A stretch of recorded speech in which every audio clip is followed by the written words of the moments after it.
जामुड़िया विधानसभा क्षेत्र के मदनतोड़ ग्राम पंचायत इलाके में हरेराम सिंह ने चुनाव प्रचार किया।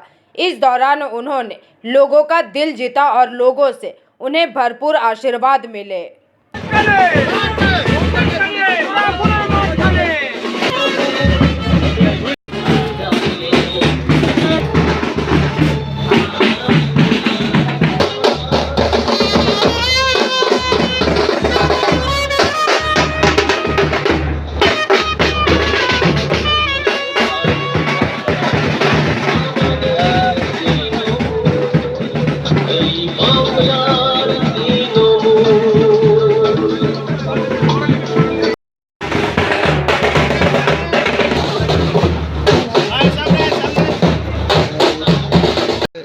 আমরা মদনতোড় পঞ্চায়েতের দৌড় করছি। মানুষের ভালো রেসপন্স আমরা দিচ্ছি। মানুষ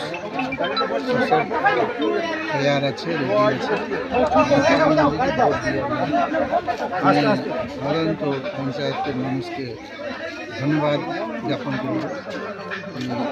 ওনারা আগেবার আমাকে আশীর্বাদ করেছিলেন, এবারও আশীর্বাদ করবেন। ধন্যবাদ। जामुड़िया से दिलीप साहू की रिपोर्ट, PVTV न्यूज़।